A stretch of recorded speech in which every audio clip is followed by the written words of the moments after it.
Teori belajar behaviorisme.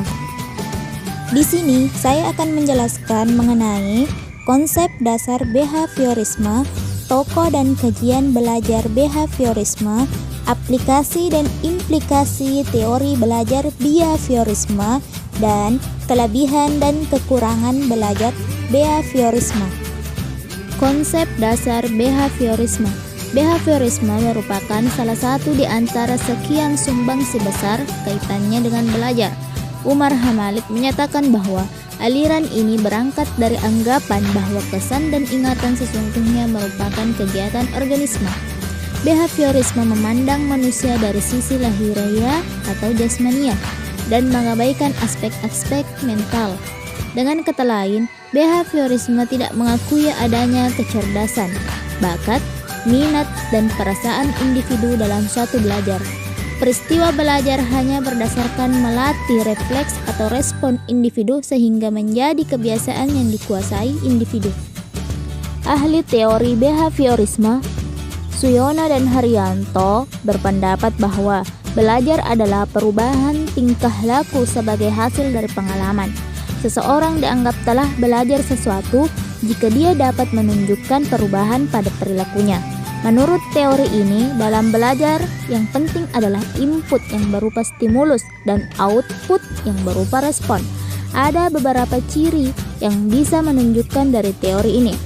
1. Mementingkan faktor lingkungan. 2. Menekankan pada tingkah laku yang tampak secara objektif. 3. Bersifat mekanis. 4. Pengaruh masa lalu. 5. Mementingkan elemen-elemen kecil. 6. Mementingkan pembentukan dari reaksi atau respon yang muncul. 7. Menekankan pentingnya latihan atau pembiasaan. 8. Menekankan kepada pengukuran. Meskipun demikian, behaviorisme tetap masih bisa diterima karena beberapa konsep yang dikembangkan terbukti berhasil dan menimbulkan dampak positif dalam belajar. Selanjutnya, tokoh dan kajian belajar menurut behaviorisme. Menurut Thorndike merupakan salah satu pakar behaviorisme yang mengembangkan teori koneksionisme atau teori asosiasi. Teori ini merupakan teori pertama dari behaviorisme. Thorndike merupakan seorang psikolog dan pendidik berkebangsaan Amerika. Belajar menurut Thorndike merupakan pembentukan hubungan antara stimulus dan respon. Stimulus kaitannya dengan pikiran, perasaan, atau hal-hal yang terkait dengan alat indera.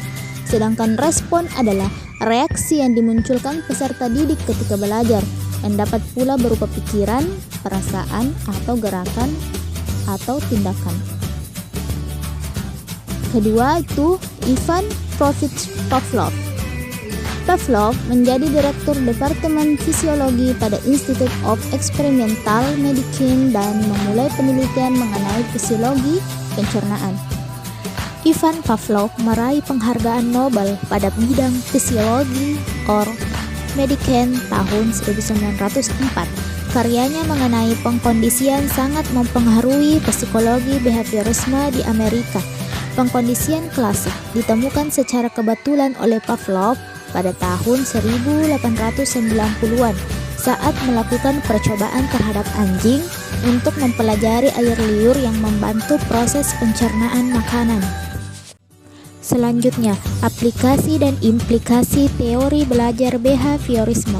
Teori belajar behaviorisme cocok untuk mendapatkan kemampuan yang membutuhkan praktek dan pembiasaan yang mengandung unsur-unsur seperti kecepatan, spontanitas, kelenturan, refleks, daya tahan, dan sebagainya.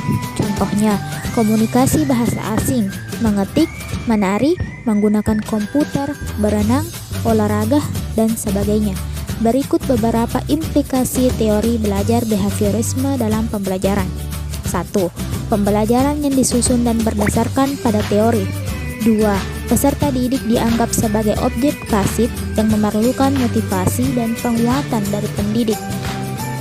3. Teori behaviorisme dalam pembelajaran sedikit memberikan kebebasan bagi peserta didik untuk berkreasi, bereksperimentasi, dan mengembangkan kemampuan.